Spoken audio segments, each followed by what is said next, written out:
इस वीडियो में हम लोग सेकेंडरी एयर सिस्टम के बारे में डिटेल डिस्कशन करने वाले हैं। उससे पहले हम लोग एक बार बेसिक फ्लो डायग्राम देख लेंगे।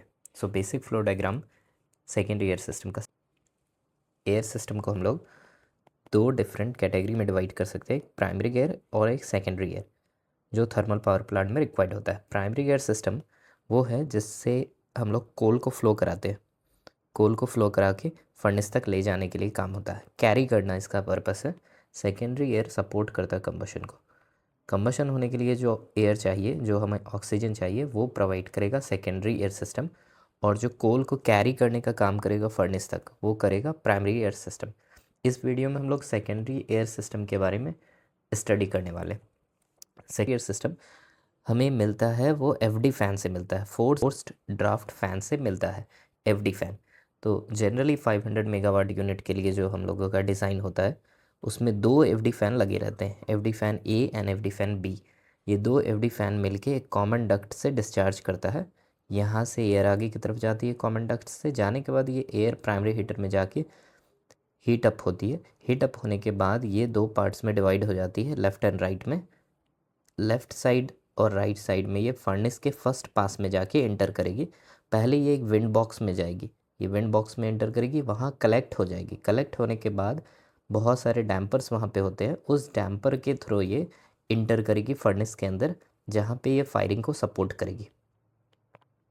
और यहाँ पे फायरिंग हो रही है, यहाँ फायरिंग को ये सपोर्ट करती है। सो बहुत ही सिंपल है। एफडी फैन डिस्चार्ज कर रहा है सेकेंडरी एयर को, एक फ्लो प्रोवाइड करते हुए डक्ट से पास करके एयर प्री हीटर में हीटिंग हो गई। हीटिंग होने के बाद ये विंड बॉक्स के थ्रू फर्नेस फर्स्ट पास में एंटर करती है, जहाँ फायरिंग हो रहा है, जहाँ कंबशन हो रही है, और ये कंबशन को जाके सपोर्ट करता है, जो रिक्वायर्ड अमाउंट ऑफ ऑक्सीजन चाहिए वो प्रोवाइड करता है।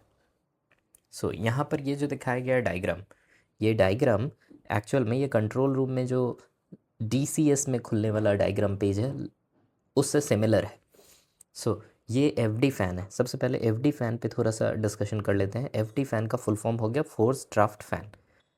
फोर्स ड्राफ्ट फ़ैन, इसका मतलब ये हो गया कि एफडी फ़ैन फोर्स करता है, पुश करता है एयर को इनसाइड फर्नेस, जो पॉजिटिव फर्नेस प्रेशर क्रिएट करेगा। और हमारे पास एक आईडी फ़ैन होता है जो एयर को शक कर रहा होता है फर्नेस के इनसाइड से, जो नेगेटिव प्रेशर फर्नेस में क्रिएट करता है। ये दोनों मिलके हमें मिलता है बैलेंस्ड ड्राफ्ट। इन दोनों के मिलने से बनता है बैलेंस्ड ड्राफ्ट। हम लोग हमेशा फर्नेस के अंदर जो प्रेशर होता है वो स्लाइड नेगेटिव रखते हैं, ताकि अगर कुछ भी फर्नेस के अंदर प्रॉब्लम आए तो फायर जो है, जो कंबशन है उसके अंदर, वो बाहर की तरफ नहीं आएगा, एयर को वो अंदर की तरफ खींचेगा। सो स्लाइड नेगेटिव रखा जाता है फर्नेस के ड्राफ्ट को, मतलब फर्नेस के प्रेशर को।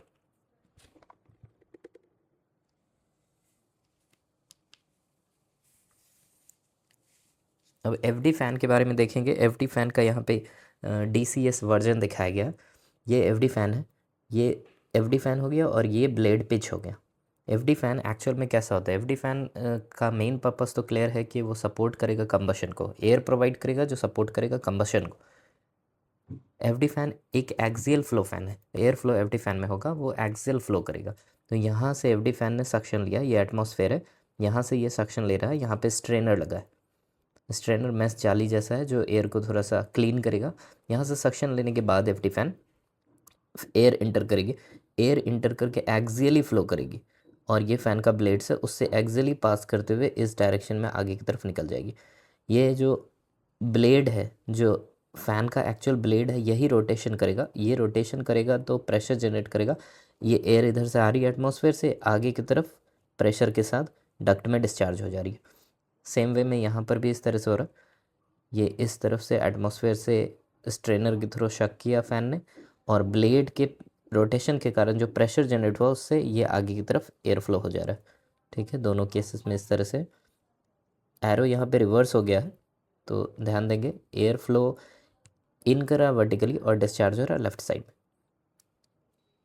में। एफडी फ़ैन एक एक्सियल फ्लो फ़ैन है, क्योंकि यहाँ पे जो डायरेक्शन है फ्लो का फ़ैन के अंदर, वो एक्सियल है।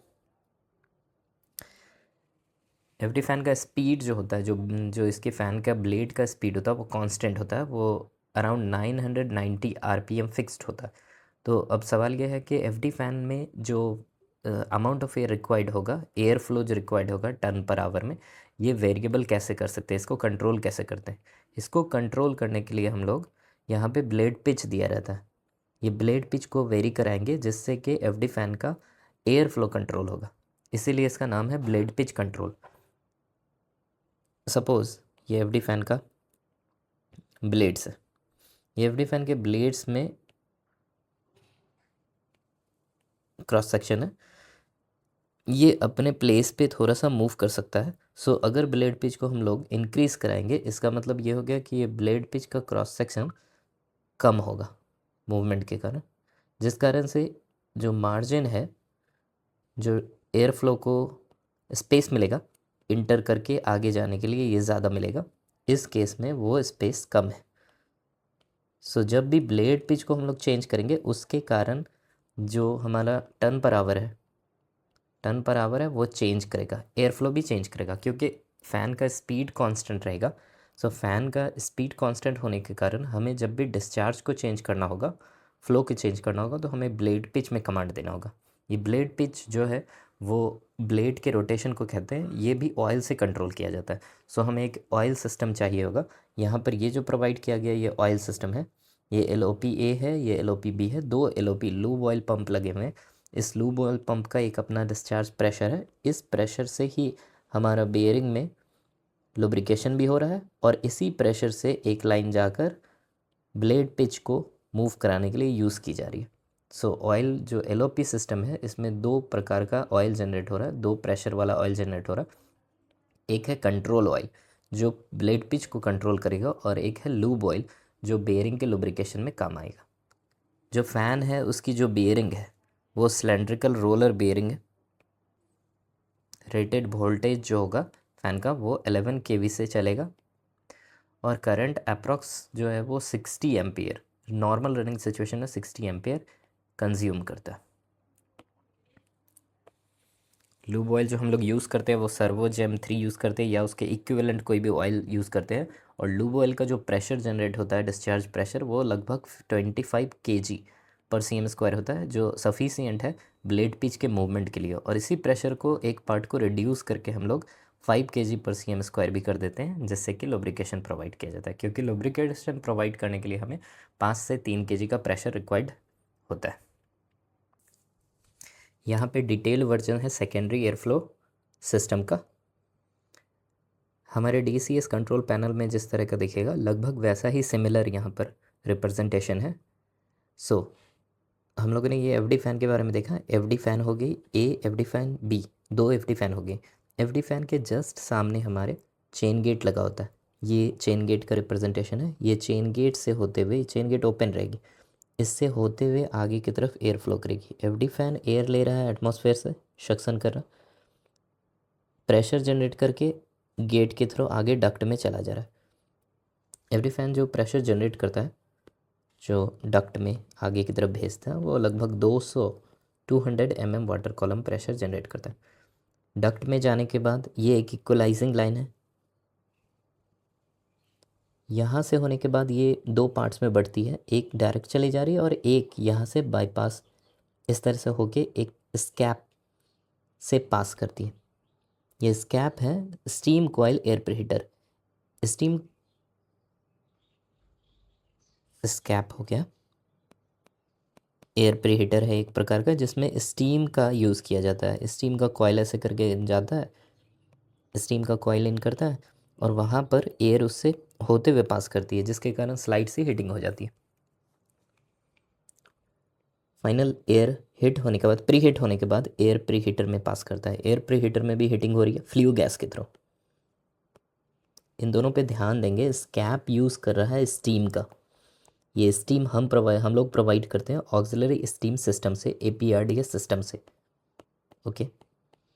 और जो एयर प्री हीटर है उसमें ऑटोमेटिक फ्लू गैस के टेम्परेचर से हीटिंग हो रही है। फ्लू गैस से एयर की हीटिंग हो रही है, दोनों एयर को प्री हीट कर रहा है। कंबशन चैम्बर में जाने से पहले, फर्नेस में इंटर करने से पहले सेकेंडरी एयर को स्कैप से भी हीट करते हैं, एयर प्री हीटर से भी हीट करते हैं।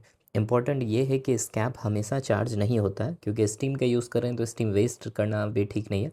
गर्मी के दिनों में एयर ऑलरेडी प्रीहीटेड रहती है एटमॉस्फेयर में, उसकी टेम्परेचर खुद ही 35 डिग्री सेल्सियस 40 डिग्री सेल्सियस है। सो इस कैप की रिक्वायरमेंट नहीं है, तो इस कैप को हम लोग आइसोलेट कर देते हैं और डायरेक्ट टोटल एयर फ्लो को आगे की तरफ भेज देते हैं। बट ठंडे के दिनों में कभी कभी एयर की प्री हीटिंग की रिक्वायरमेंट होती है, उस केस में हम लोग इस कैप को चार्ज करते हैं, इसमें स्टीम देते हैं और इसकी जो डक्ट्स है उसको लाइन अप कर देते हैं, तो प्री हीटिंग हो जाती है। सो इस कैप का यूज़ है, इस कैप का यूज़ स्पेसिफिक है।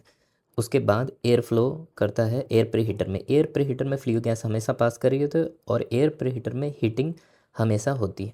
हीटिंग होने के बाद ये लेफ़्ट साइड और राइट साइड में दोनों फ़ैन के डक्ट्स चले जाते हैं। यहाँ पे विंड बॉक्स है, दोनों साइड का एक एक विंड बॉक्स है, left side wind box, right side wind box. इस विंड बॉक्स के अंदर में बहुत सारे डैम्पर्स लगे हैं। ये डैम्पर्स ऑपरेट किए जाते हैं और डैम्पर ऑपरेट होने के कारण एयर फ्लो की डिस्ट्रीब्यूशन को कंट्रोल कर सकते हैं हम लोग। कंट्रोल वे में एयर फ्लो डिस्ट्रीब्यूशन अंदर की तरफ जिस एलिवेशन में जितना रिक्वायर्ड है सपोर्ट एयर, उतना हम लोग सेंड करते हैं और यहाँ फायरिंग या कंबशन होती है, जिसकी इफ़िशेंसी को भी इंक्रीज़ किया जा सकता है। सो बेसिक डायग्राम में ये देखेंगे कि एफडी फ़ैन हो गया, ये ड्राइविंग फोर्स हो गया, जो फोर्स ड्राफ्ट फ़ैन है हमारा, इसका काम है प्रेशर जनरेट करके एयर को फ्लो कराना आगे की तरफ, जितना रिक्वायर्ड एयर है उसके हिसाब से। फिर आ गया हमारा स्टीम कॉयल एयर प्रीहीटर, ठंडे के दिनों में या फिर कभी जब ज़रूरत है रिक्वायरमेंट है उसके हिसाब से हम लोग इसको स्टीम से प्रीहीट करते हैं एयर को। प्रीहीट करने के बाद दोनों कॉमन हो गया बाईपास, और उसके बाद ये चला जा रहा है एयर प्रीहीटर में। एयर प्रीहीटर में फ्लू गैस के थ्रू हम लोग हीटिंग कर दे रहे, और जो फाइनल हीटेड एयर आ गया हमारा वो दोनों साइड के विंड बॉक्स में चला जा रहा है, वहाँ से डैम्पर से कंट्रोल होकर फर्नेस में एयर की एंट्री हो रही है जो हमारे कंबशन को सपोर्ट करेगी। कुछ प्रेशर वैल्यूज़ भी याद रखेंगे। जो हमारा 500 मेगावाट यूनिट होता है जनरली, या इसके आसपास के स्टैंडर्ड यूनिट्स होती है, उसका जो एफडी फ़ैन का डिस्चार्ज प्रेशर होता है वो नॉर्मल रनिंग सिचुएशन में 200 mm वाटर कॉलम होता है। ये डक्ट के थ्रू जब पास करती है तो प्रेशर ड्रॉप करेगा। प्रेशर ड्रॉप करने के बाद ये फाइनल जब इंटर कर रही होती है विंड बॉक्स के पास, तो लगभग 90 mm वाटर कॉलम के पास होती है प्रेशर, और फर्नेस के प्रेशर हम लोग मेंटेन करते हैं -10 mm वाटर कॉलम। सो इन दोनों के बीच में डिफरेंस है जो फर्नेस के इनसाइड की प्रेशर है और जो जस्ट विंड बॉक्स के अंदर की प्रेशर है, इसको डीपी कहा जाता है, differential pressure of wind box. ये इंपॉर्टेंट है। डिफरेंशियल प्रेशर अप्रॉक्स हम लोग मेंटेन करने की कोशिश करते हैं 80 टू 100 mm वाटर कॉलम। ये डिफरेंशियल प्रेशर ज़रूरी है हमें एयर को इन कराने के लिए फर्नेस में और फ्लेम को कंट्रोल करने के लिए। सो हम लोगों ने वन बाय वन देख लेते हैं। स्कैप हो गया स्टीम कॉयल एयर प्रीहीटर, इसका काम हो गया एयर की प्री हीटिंग करना स्टीम का यूज़ करके। एयर हीटर प्री हीटिंग करना सेकेंडरी एयर का, और प्राइमरी एयर को भी प्री हीट करता है, ये यूज़ करता है फ्लू गैस के एनर्जी का। विंड बॉक्स हो गया वो बड़ी सी बॉक्स है जहाँ पर सारे सेकेंडरी एयर कलेक्ट हो रही है पहले, उसके बाद डैम्पर के थ्रू कंट्रोल्ड डिस्ट्रीब्यूशन के साथ फर्नेस के अंदर इंटर करेगी। ये विंड बॉक्स हो गया, और विंड बॉक्स में एक डीपी भी मेंटेन करते हैं हम लोग, डिफरेंशियल प्रेशर फर्नेस हो गया जहाँ पे कंबशन हो रहा है, कंबशन जोन हो गया। और स्कैनर एयर फैन के बारे में यहाँ पे दिया गया है जो कूल करता है। जो हमारे फर्नेस के अंदर बहुत सारे स्कैनर लगे होते हैं जो इंटेंसिटी को रीड करता है कि जो अंदर फ्लेम है, फायरिंग जो हो रही है वो हेल्दी है कि नहीं। वो स्कैनर को हमेशा हम लोगों को कंटिन्यूसली कूल करना होता है। जो स्कैनर अगर कूल नहीं किए जाएंगे तो वो स्कैनर बर्नआउट हो जाएगा। सो इस स्कैनर को कूल करने के लिए हम लोग एक को एयर चाहिए, एयर फ्लो।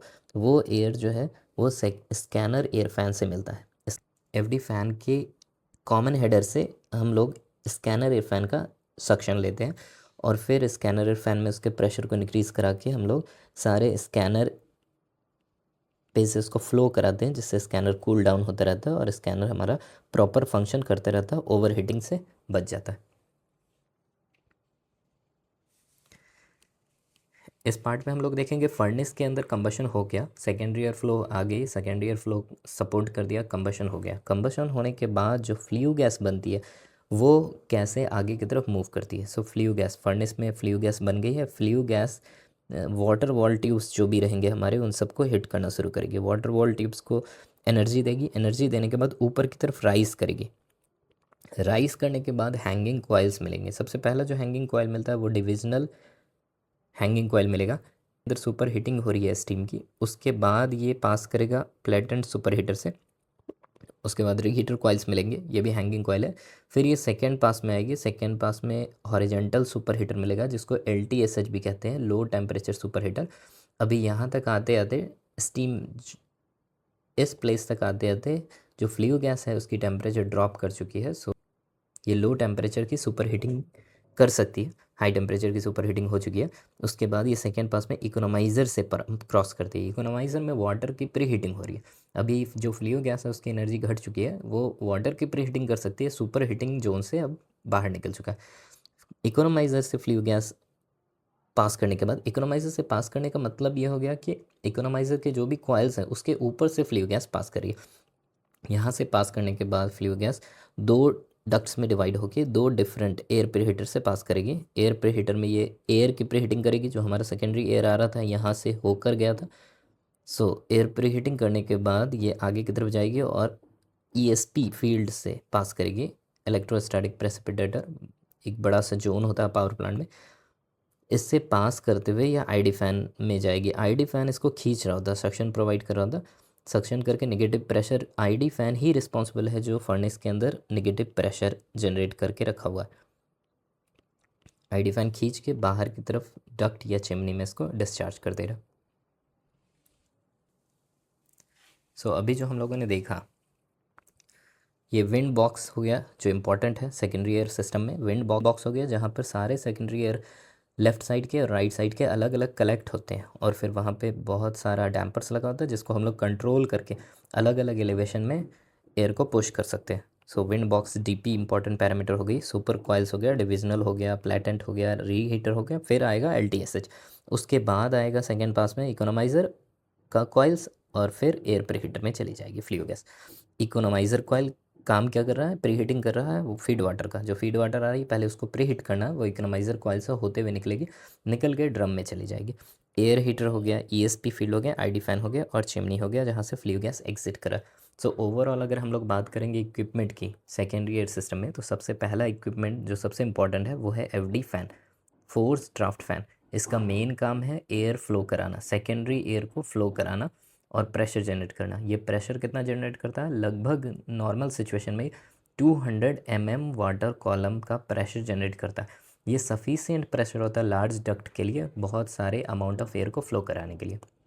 FD फैन के बाद हमारा जो मेन इक्विपमेंट आ गया वो हो गया APH, air preheater. Air preheater में क्या हो रही है, इसकी प्री हीटिंग हो रही है। सो FD फैन ने जो एयर शक किया था वो एटमॉस्फेयर से किया था, सो उसकी टेम्परेचर लगभग 30 डिग्री सेल्सियस होगी। वहाँ से ये प्री हिट करता है एयर को और लगभग 280 डिग्री सेल्सियस तक ये हिट कर देता है। और जो थर्ड इम्पॉर्टेंट मेजर इक्विपमेंट होगी APH के बाद, वो होगी विंड बॉक्स। विंड बॉक्स में एयर कलेक्ट हो रहा है, सेकेंडरी एयर सारा वो कलेक्ट होगा, और कलेक्ट होने के बाद बहुत सारे मल्टीपल डैम्पर्स के थ्रू कंट्रोल्ड फैशन में हर एलिवेशन में अलग अलग एंटर करेगा। सो ये अगर हमारा फर्नेस है, इसके इस साइड विंड बॉक्स मान ले रहे, इस साइड भी विंड बॉक्स मान रहे, यहाँ सारे एयर सेकेंडरी एयर आके कलेक्ट हो रहे हैं, और यहाँ पे स्लॉट्स बने हुए हैं, डैम्पर्स लगे हुए हैं। इस डैम्पर के हिसाब से किस एलिवेशन में कितना एयर चाहिए वो कंट्रोल होके फर्नेस के अंदर इन करेगा। अब ये देखना कि SADC जो सेकेंडरी एयर डैम्पर कंट्रोल है, ये कैसे डिसाइड करता है कि किस एलिवेशन में कितना हमें एयर डिस्ट्रीब्यूशन चाहिए। ये हम लोग SADC वाले वीडियो में डिस्कस कर लेंगे। मेनली ये डिपेंड करता है कोल फ्लो पे कि किस एलिवेशन में कितना कोल फ्लो हो रहा है, और फिर हमारा फ्लेम डिस्टर्ब्ड है अगर कहीं पे भी, तो हम लोग उसके फ्लो को चेंज भी कर सकते हैं। कहीं पे फ्लेम अगर डिस्टर्ब दिख रहा है और हमें फील हो रहा है कि वहाँ पे एयर ज़्यादा चाहिए, सपोर्ट एयर ज़्यादा चाहिए, तो वहाँ के SADC को हम लोग एक्स्ट्रा बाइसिंग दे के ओपन कर सकते हैं, या फिर कहीं ज़्यादा है तो उसे कम भी कर सकते हैं।